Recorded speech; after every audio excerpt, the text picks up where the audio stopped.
No, it's under the PDF mode. So I think you need to click on the right bottom side. There's a presentation mode. Just make it full screen. Just stop sharing. Morning. Yes, that's right. And then share again. Hello, Dr. Sigurd. How are you Good today? morning. Yeah, I'm fine. I try to urge everyone to attend your first Waves in the Sky, but I cannot see your face. I will be at the next Sky. I had a faculty recruitment dinner, so I didn't show up to my own event. Yeah, so next session, right? Next session. I will be there next session. Yeah, we urge all the COE Heart, all the CO director to attend to make your meetings a little bit crowded. Thank you so much. And I can't tell you how excited we are that we will be with you next week. We too. Yes. We too, Prof. Hi, good morning, OHSU team. We are excited to hear OHSU presentation today. Dr. Siguro, could you please? Are you ready for us to proceed, Wanapa? Yes, please. Wonderful. Well, again, we're incredibly excited and privileged to continue this monthly series. And Faraz and I are looking forward to joining you and visiting the different sites and hosting the symposium with the BDMS crew next week. This morning, we're fortunate to have our interventional fellow, Alex Heckman, and our director of our cardiac catheterization laboratory structural program and co-director of the service line, Faraz Sar, presenting. Alex, are you able to put that on presentation mode? Should be. It should be. Let's see. It's not.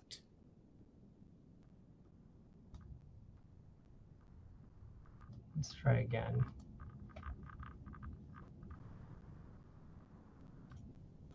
So just enlarge the, or zoom in a bit, you can still follow it if you get a better picture of the slide. Are you able to see this? Perfect. Okay, perfect. Got it. You got it. Thank you. I don't have, so it's not presentation mode. That looks great, Alex. Okay. Am I able to see my notes on that? Yeah. Oh, you can redo it. No, why stop sharing? Keep it sharing and go back to your presentation and put it on the presentation. So share the screen. Go back to your presentation.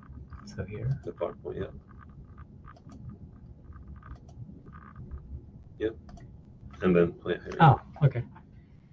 Does that look okay? You still see the presentation? Yes. Perfect. Okay. Thank you. All right. Well, thank you very much. I'm very excited to be here. I'm Alex Heckman. I'm a first-year interventional fellow. I trained at the Mayo Clinic in Florida, and I'm very excited to be out west in Oregon, and I'm very happy to be here today with you all. So I'd like to talk about a really interesting case that Dr. Zar and myself had. This is a 79-year-old female. She has history of coronary artery disease, hypertension, hyperlipidemia, hypothyroidism, and she has a history of breast cancer that was treated with radiation and or lumpectomy and radiation chemotherapy in the past remotely. Timeline-wise, so September 4th, 2023, she presented to an outside emergency department, and she had complained about substernal chest pressure radiated to the neck, down her left arm. It was pretty substantial, and she was taking sublingual nitroglycerin, took 2 doses, had some response, and then it came back, and then it was unresponsive to the nitroglycerin. So she presented to the emergency department, and there her echocardiogram demonstrated a newly reduced ejection fraction to 45% from a previous of 60%. And she had anterior interoceptal hypokinesis from the apex to the mid left ventricle. She did have a slight elevation in her troponins, and she was diagnosed with an NSTEMI and underwent PCI to her mid-LAD. Her mid-LAD was 95% occluded, and she underwent a 2.5 by 12 millimeter Synergy XD stent. And per the records, it mentioned that, and then with our discussion with the outside interventionalist, there was some residual eccentric plaque in the proxima LAD, which was very difficult for them to cross and modify. So that was something in question, and they recommended that the patient see or be referred to their cardiothoracic surgeon, which ultimately led to a recommendation for staged complex PCI of the proxima LAD. So she was discharged. She was admitted briefly for 3 days and was discharged with anti-anginal medical therapy and medical therapy for heart failure with mid-range ejection fraction. So she was on aspirin and clopidogrel, atorvastatin 40 milligrams, a beta blocker, isosorbide mononitrate, and they even gave her ranolazine and then rescue sublingual nitroglycerin. And so in the process of having her evaluated for complex PCI, 7 days later, her chest pain returned. And this time she was getting up to use the restroom, could barely even walk to the restroom, had severe substernal chest discomfort, and took a few sublingual nitroglycerin and presented to the emergency department. So her initial EKG, it demonstrates some T-wave inversions in her anteroseptal, and then also her anterolateral leads, which was pretty predominant. There was no ST elevations on this, but they mentioned, and I was unable to find the EKG from the referring emergency department, but there was apparently some subtle ST elevations in V2, V3 at the time, but it had resolved, and she was started. Well, let me give you some more details. So her physical examination at bedside, per the outside records, was unremarkable at the time. She was calm, comfortable. She was not diaphoretic. And further studies, she had a chest X-ray, which showed no pulmonary edema and was otherwise unremarkable. Her initial troponin from the previous hospitalization on 9/4, on September 4th, showed a troponin I of 0.057. And then today, during this time, this admission, it was 0.186, it rose to 0.189, and then 0.24. So she did have an elevation, and it was continuing to elevate.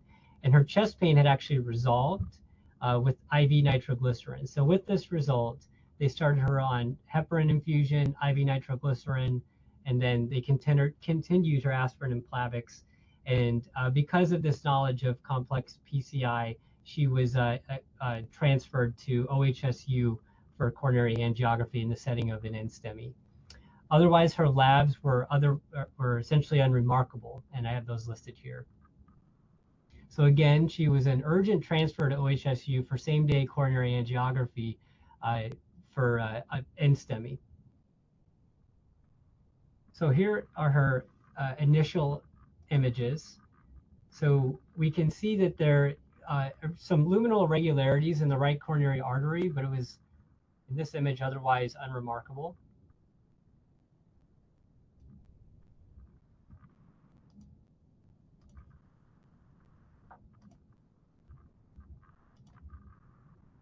Okay, and here's our straight REO picture of the right coronary, which again is luminal irregularities, but no significant stenosis, and this also correlates with the EKG findings.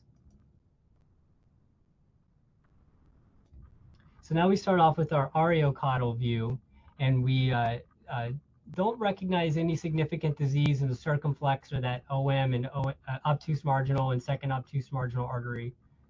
But we do notice here in the early mid LAD, we do see this small chunk of calcium. It looks like an eccentric calcific plaque, and we also see the presence of a stent.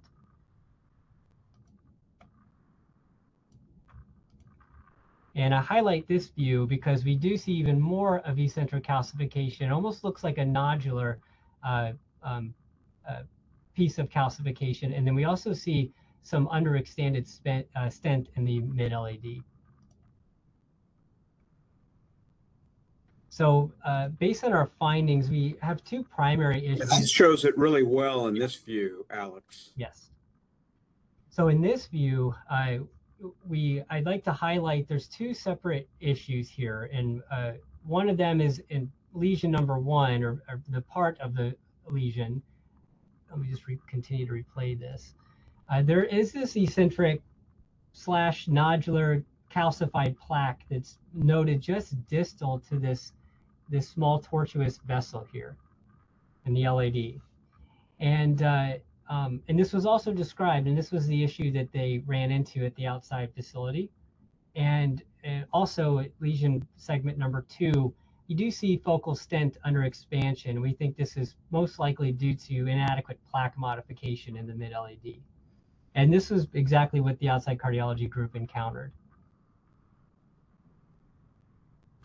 So I'd like to... It's interesting if you go back, Alex. Yes. So, when I look at this, I think about a couple of things. One is their neoatherosclerosis. 2 is their ISR. 3 is their, potential strut fracture, which I certainly can't tell, but, these are at least 3 of the things that I'm thinking about when I look at this. And then the 4th is I'm so happy that it's you and Faraz taking on this case, and I'm watching from a distance. So just a quick review of the angiographic findings of in-stent restenosis. So we go back to the Mayron system. And in this lesion, we noted that it was more likely a pattern 1 focal body, a type 1C, where there is in-stent restenosis less than 10 millimeters in length within the stent. So now, procedural planning, we again had a few challenges. And so when we're trying to come up with the planning in this scenario, we need to consider management of eccentric calcification or even nodular calcification, and then also management of underexpansion due to peri-stent calcification. So things that we're going to encounter during this procedure are going to be issues with equipment delivery, issues with lesion expansion, and then there's also complication risk with this. So risk of perforation, risk of dissection, and then also device loss. So when we came up with our equipment selection, we wanted to use a large guide catheter, something with extra support. So we chose an XB4, 6 French XB4. A 7 French probably would have been too large in this scenario, but we were happy with the 6 French XB4. We go with a strong workhorse wire. We started off with a BMW. Didn't think we needed something such as like a wiggle wire, for example, to give extra force in this scenario. It was able to cross nicely.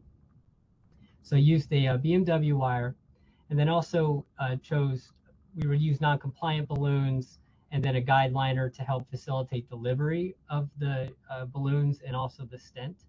And then we would need to come up with some sort of choose a plaque modification device. So our options would be rotablation, would also be shockwave, intravascular lithotripsy. So for in-stent restenosis, I'd like to just bring up this new expert consensus that was just released by Sky, I think it was 2 months ago. We had encountered, based on the time interval that we had seen, this was actually 7 days. So less than 30 days, the typical morphology of the ISR, or in-stent restenosis, is going to be an undersized stent, underexpanded stent, or if there was stent fracture.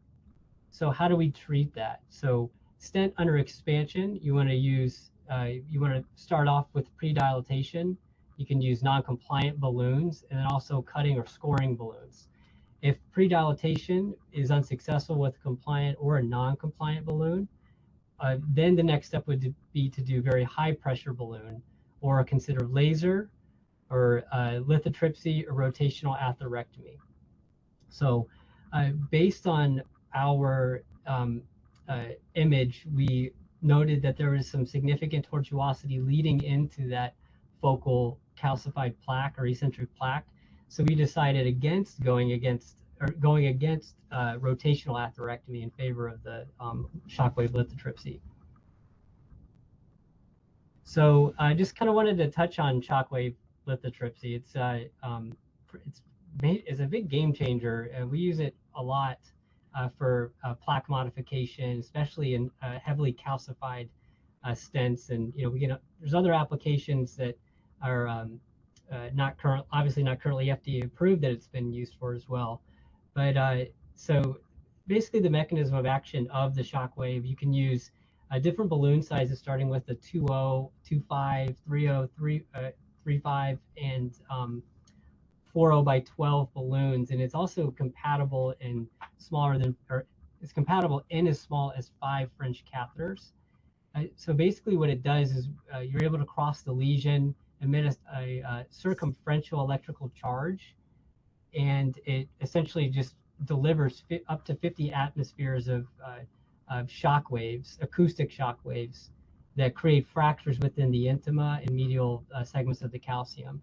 So let me just show you this next image. So it's a circumferential delivery of the shock wave.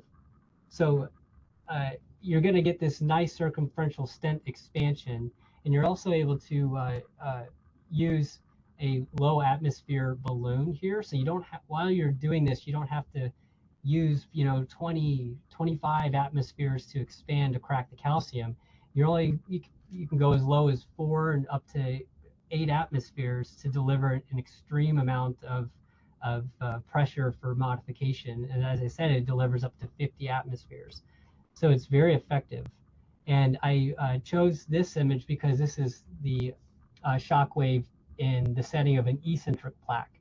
And there's also data in literature by shockwave that shows you can use it in nodular calcification rather than jumping towards rotational atherectomy. So, and I included this slide because people often ask. I know there's a question that's also often brought up in the cath lab. Can you use shockwave in newly deployed stents? So in this Crunch registry, where they evaluated coronary lithotripsy for treating stent under expansion, this is an international multi-center registry. The majority of their patients were actually done shockwave is used during the index procedure. So in the majority of these cases, it was used as a bailout strategy, meaning the stent was placed, it didn't expand correctly, and then they used the shockwave lithotripsy to expand the stent.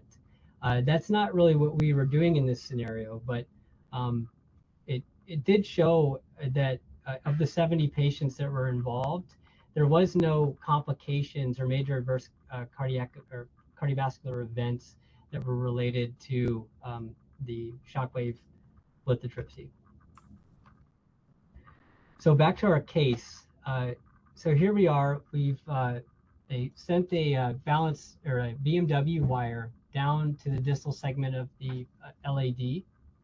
And we started with a 2.5 by 15 non-compliant balloon.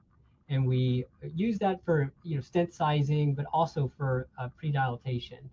And importantly, one thing I really want to touch on, and this will come into favor after, anytime you're going into a stent and you want to ensure that you are not behind stent struts, it's important to just verify that the wire is not inside of the stent or behind, or let me rephrase that, not behind the stent.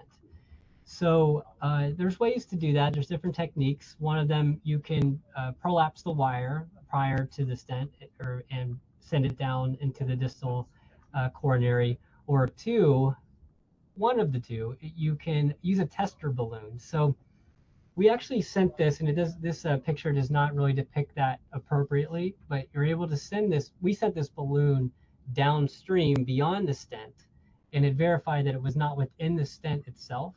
And then we were able to comfortably retract it back. And so after that was done, after we verified that, we then went up and pre-dilated the stent in that proximal down to the distal segment. We also And pre-dilate. Alex, Yes. just as a pause at that moment, this unique anatomy with kind of that hump at the transition of the mid LAD to where the stent begins, right? Angiographically, because of the dense calcification, it's hard to know where the stent actually begins. And you have an angulation of about 40 to 60 degrees coming into that. And so at least a couple of things are things that we always are concerned about. One is exactly at that transition, the wire going behind an entry stent or strut, I should say. But two, sometimes when we use our stiffer wires, the nose cone will abut the inlet of the stent and won't deflect off. And so sometimes paradoxically using a wire with less support allows it to deflect off, when you have that angulation at kind of the 60 degrees calcified, non-compliant vessel. And so when we see that, we want to go heavy, but sometimes you're not going to be able to cross. And either working the cardiac cycle, systole, diastole to interrogate really softly, to get it to jump, or paradoxically going to a less stiff wire sometimes can help you. So as you correctly stated, assume you're behind a strut, prove that you are intraluminal.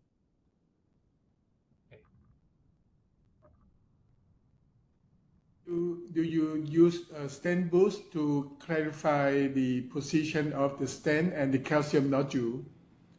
I just wonder that the calcium nodule is just proximal to the stent, but I don't know how long does it, because the perimeter peristenosis is around 5 millimeter to identify the focal margin in stent restenosis because of calcium nodule. But you cross with balloon and use one stent boost, good quality stent boost, 15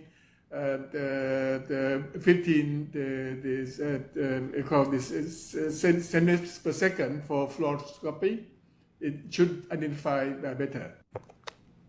Yeah, I love the stent boost, and I've become a stent boost fan. So I'm an SBF, and I think even with some of the newer software algorithms that allow you to 3D rotate them and further see asymmetry versus symmetry, in many ways it will be interesting to see and compare stent boost versus intravascular imaging, for MACE, because it's pretty remarkable what you can see.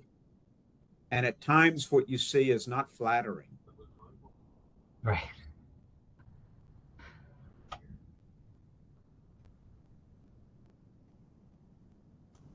So here's the next image. So as you can see, not that incredibly much success with our NC balloon. So just kind of going down that in-stent restenosis algorithm, and then also with that consideration of that eccentric plaque, we then had to make the decision that we needed to use a plaque modification technique. So again, we chose the shockwave lithotripsy. And again, due to the significant tortuosity of the vessel, we weren't able to deliver the shockwave balloon comfortably. Actually, we weren't able to deliver it at all. So we ended up having to we used a 5.5 French guide liner to help overcome the tortuosity. And you can see here, I thought this is a pretty good example how it straightened out that segment of the vessel. And then we were able to comfortably deliver the 2.5 by 12 millimeter shockwave balloon to the distal stent edge. And even in this, I want to make note, we were able to deliver this balloon past the lesion as well. So we again confirmed that we were within the stent struts. So then we delivered 8 shockwave impulses throughout the entirety of the stent. And we actually went back into this eccentric calcification and also delivered shockwave impulses into that as well. And Alex, it's really important to have exquisite balloon preparation for the shockwave balloon. Otherwise, it attenuates the energy created, and you do not get the same depth of penetration. So you may wind up with only partial fracking and not along all of the areas where it generates these acoustic waveforms. Okay.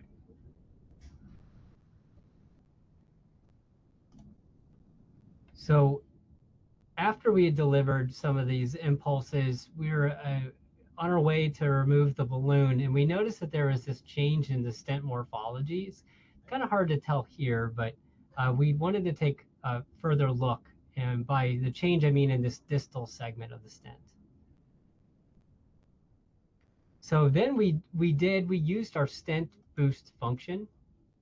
So this is us taking the stent boost. And then here is what we notice as a stent fracture with the stent boost.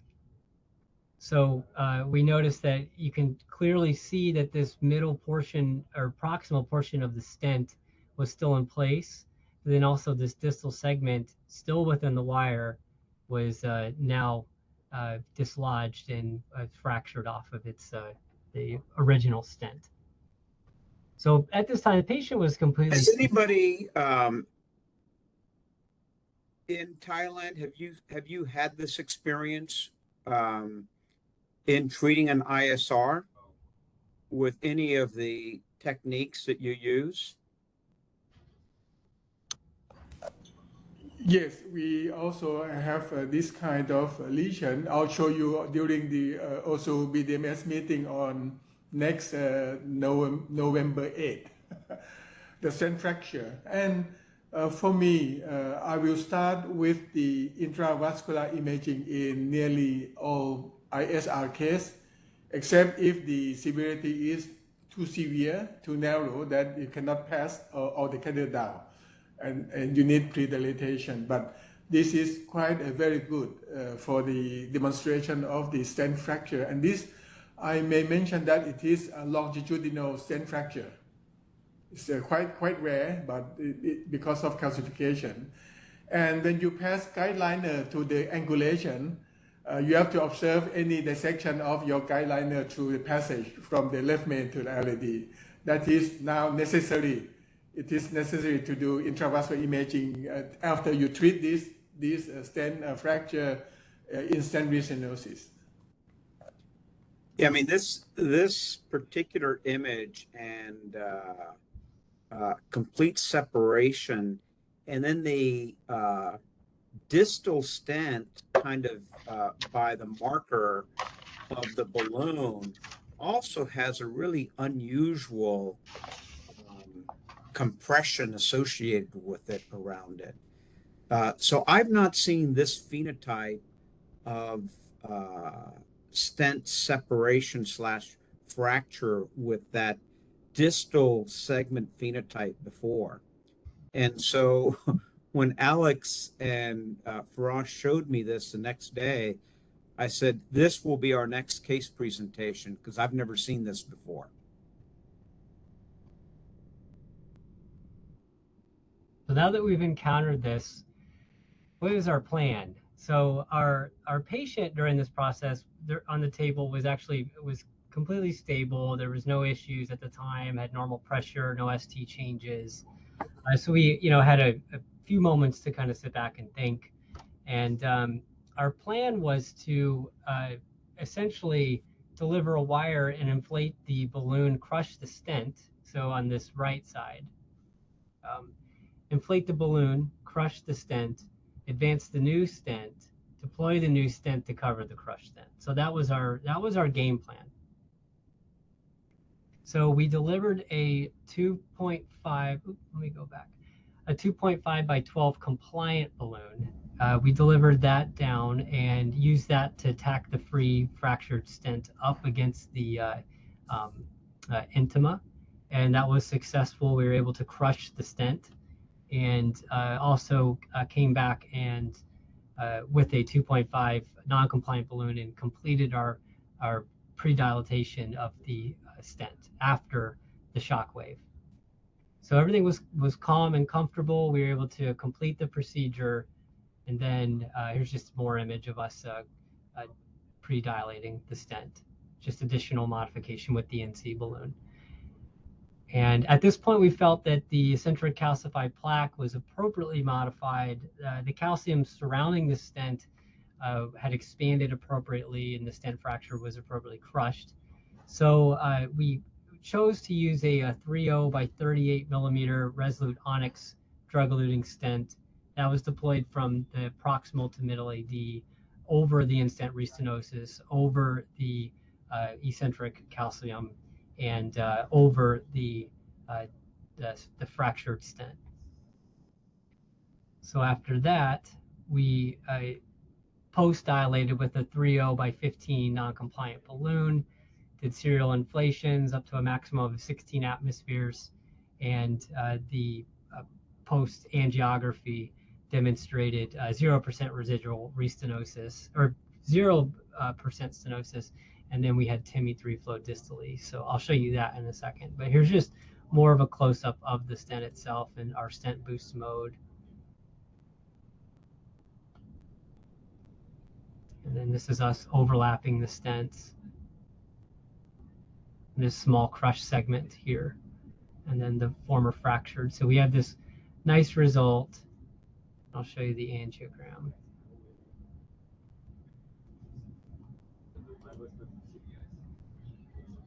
So there's one of the final angiographic pictures. Still had a little bit of this eccentric plaque that was still present.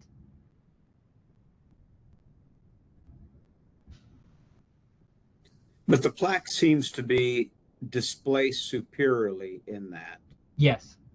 Whereas previously it was occupying 60 to 70% of what we would call the lumen, and it seems to be superiorly displaced there.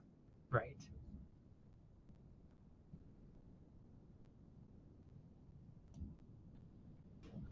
So we think that we really took care of this in-stent restenosis. The vessel looks appropriately dilated. You have TIMI 3 flow, and then this area of tortuosity is now, it looks like it's been straightened out more. So we thought this was a good result. So now follow up. So about a month later, she actually had just recently completed her first cardiac rehab session. She exercised for 45 minutes, was completely asymptomatic. Her current goal is 150 minutes weekly. She's doing great, just 36 sessions planned. She's currently on aspirin and Plavix for 12 months. And she's on all the same medications. And they also added valsartan and are considering a spironolactone or an SGLT2 inhibitor because of for her heart failure with mid-range ejection fraction. So I'd like to just briefly touch on coronary artery stent fracture. So it's important because it is associated, if it occurs and it's untreated, a lot of times we don't notice that it has occurred. It's associated with in-stent restenosis. And this kind of just echoes what Dr. Figueroa had mentioned in the earlier part of this presentation. It can contribute to in-stent restenosis.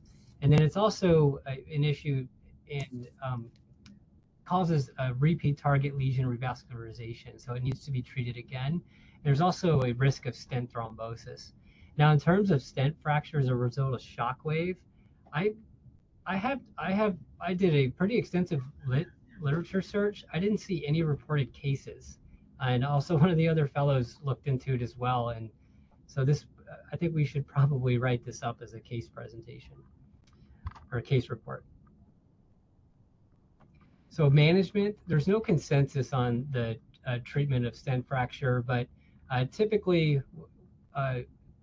depending on when the stent fracture is or if it's dislodged, the general approach is to manage it the way we did by tacking it up and crushing the stent and stenting over it.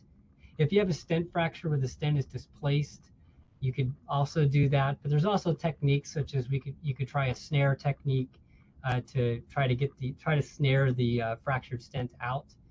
You could also use balloon techniques to try to pull it back into the guide catheter, but that was not an option in this scenario.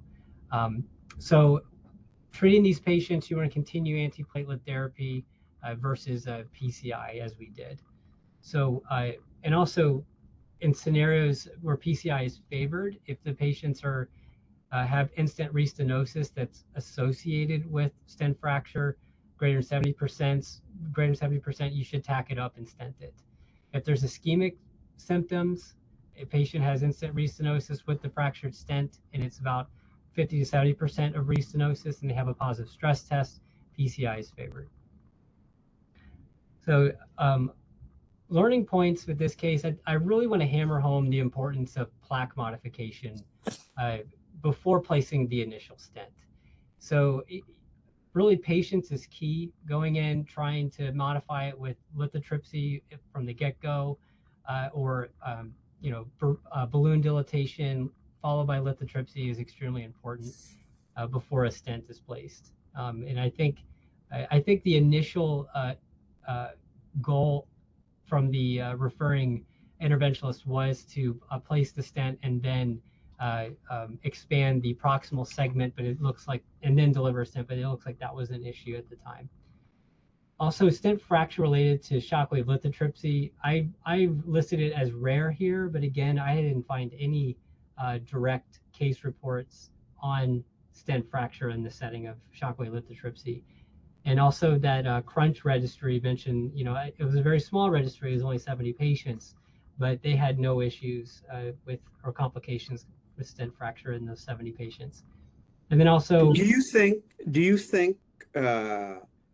Alex and Faraz, that the stent separation / complete fracture was mechanical force with nose cone facilitated separation, or do you think that it was related to the actual acoustic phenomenon? Yeah, so I mean, it's hard to tell. One of the challenges in shockwave balloon is the deliverability. They're quite a bit actually, difficult to deliver.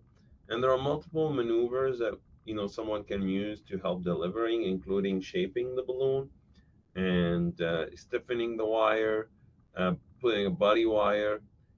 However, there is no evidence so far of fracturing metal with shockwave. So in a way, the people who have done shockwave with a body wire, that did not, damage the wire. Now it is hard to figure out why the fracture happened. It could be the nose cone of the stent, but if you think about it, it's hard for the nose cone to separate the whole stent circumferential. It might want to go behind the strut or deform it on one side versus the other, but to fracture it perpendicular to the vessel in the plaque region, I think that is, that had to be facilitated by, the ultrasound. Now it could have been exacerbated by the pressure after, but I think there is some weakening, whether it's from the shockwave balloon or from the ultrasound or from the other balloon. Hard to tell. And I think the other thing to say, it created a weak point in the stent as well.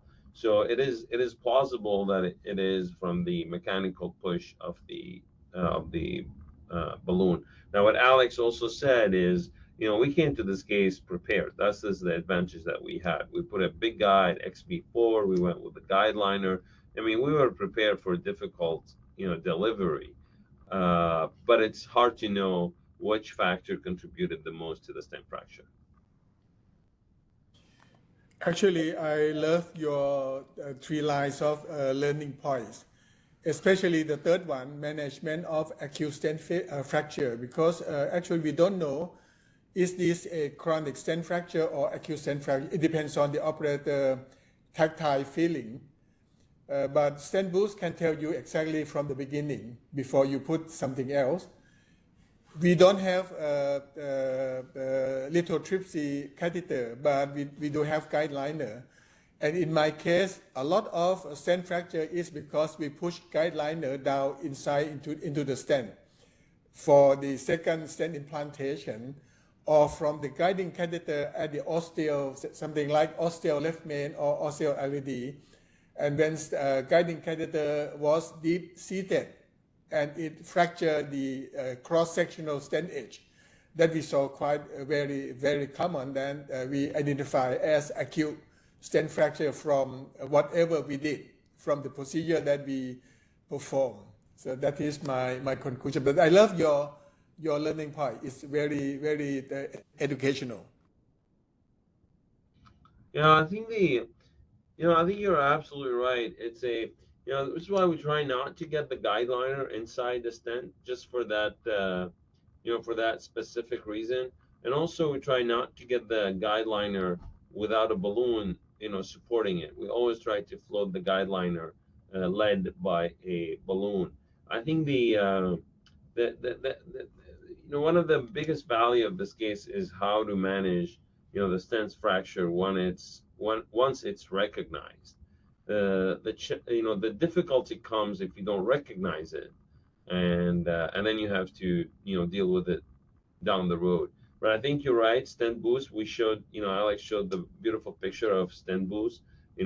Showing it, the wires and the crushing with the balloon, can sometimes help. And then the other thing that I would say, helped us during this case is once the stent fracture, we were able to modify the plaque, no problem.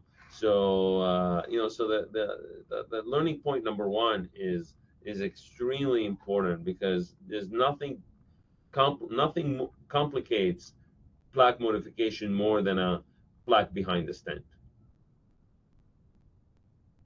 And we've tried laser before, and tried to soften the plaque behind the stent, and then try a high pressure balloon. The problem with the laser is one, also it's a little bit challenging to deliver. Very likely if you wanted to use laser in this case, you have to put the guide liner and then the laser and then pull the guide liner out, and it's just a little bit more cumbersome. The other thing is, this is a very calcific plaque that I really doubt that laser atherectomy will modify it. It was under a lot of high pressure balloon in the other facility, and us as well. We used a lot of shockwave balloons.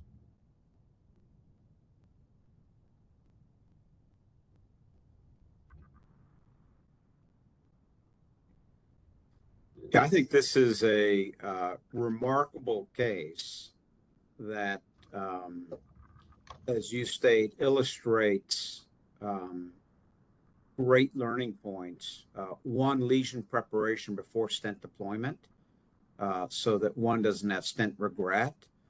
Two, inadequate stent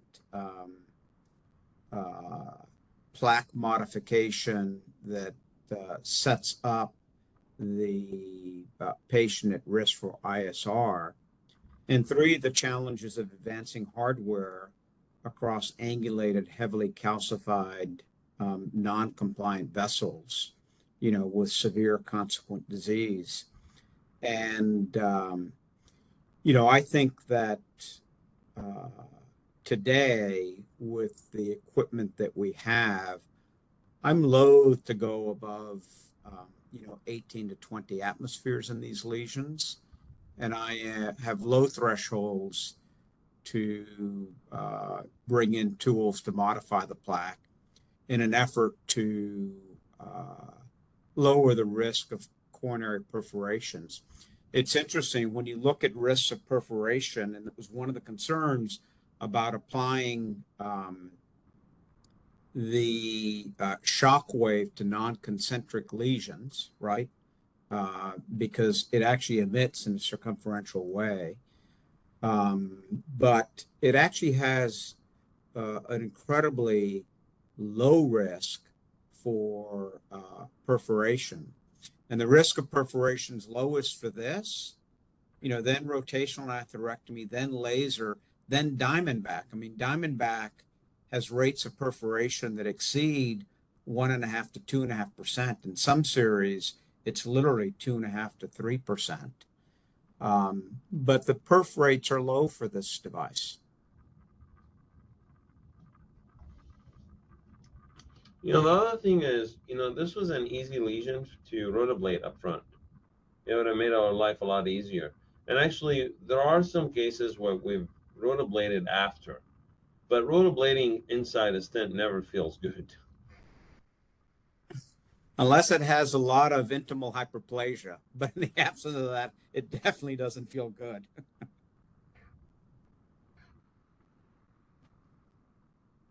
This type of angulation and also the unexpanded in-stent segment, you can see the rota entrapment, and then it will be very dangerous when you pull back of the rota out. Yes. A very great case.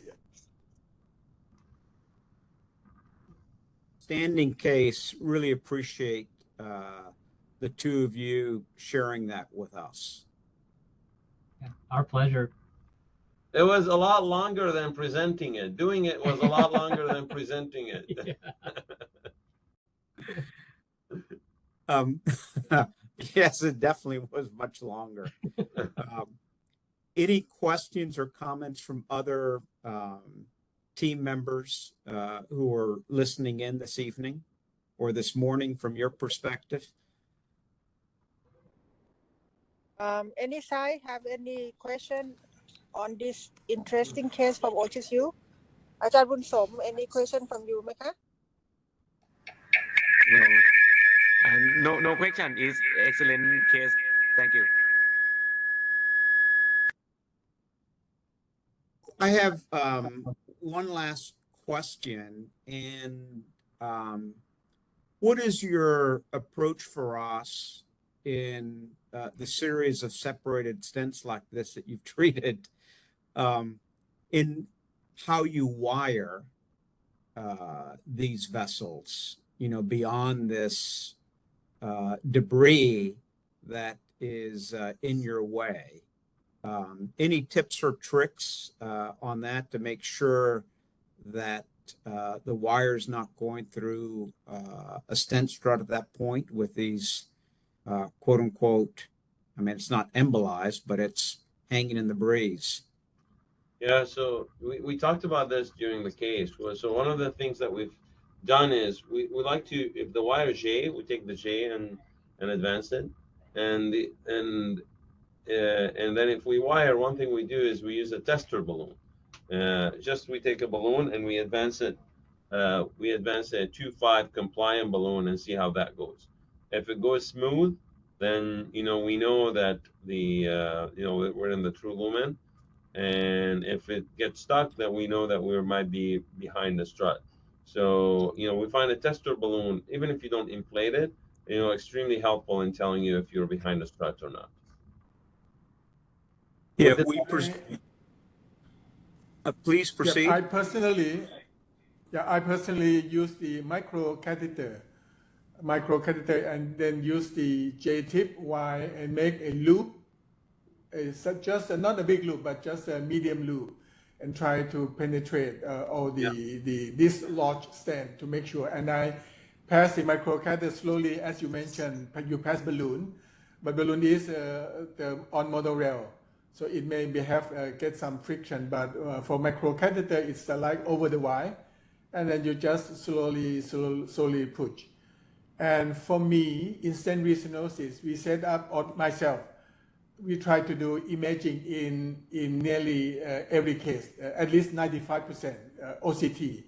Definitely in stent restenosis, you gain information from OCT, and we will share with you during the OHSU BDMS meeting at Phuket. We have a question here. I'm Dr. Vanan Yu from Bangkok Hospital, Phuket. So may I ask you for the profile of the pressure balloon? How easy to pass the lesion? Because I think we may have some difficulty in passing through the lesion that have torsions or heavy calcify. Thank you. Easy to pass forward. It was pretty easy to actually pass the balloon, the compliant balloon. So we used a 2512 compliant balloon to go down and test the as our tester balloon to cross down into the stent, and that actually went pretty well. Thank you. Any other question from other side?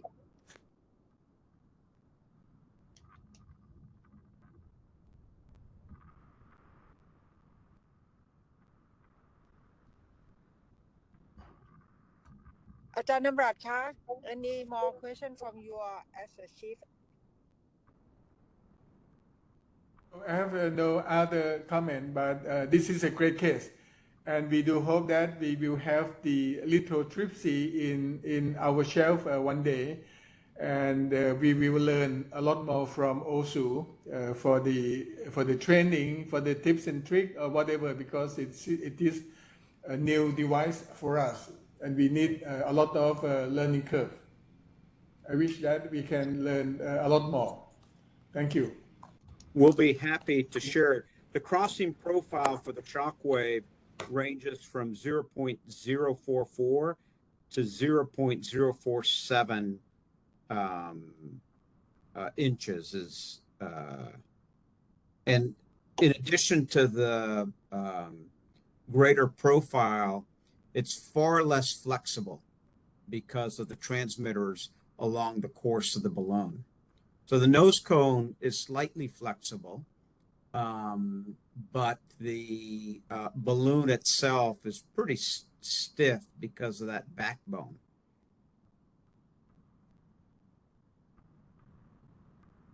But as Faraz likes to say, it will cross. It's just when will it cross?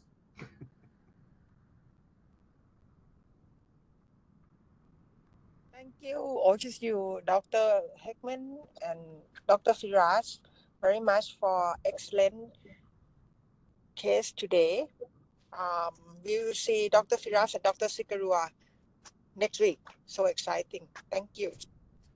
Wonderful. And Wanako, I think I will see you on Thursday night, right? We have a rescheduled one from July this Thursday. Is that correct? Yes, correct. Okay. So Faraz and I will see you in person Monday morning, bright and early. We'll be well rested. And I'll see you this Thursday evening virtually. Thank you. Okay. Everyone, great presentation. Thanks, guys. Appreciate it. Thank you all. Good seeing you all. Thank you. Thank you. Have a beautiful day.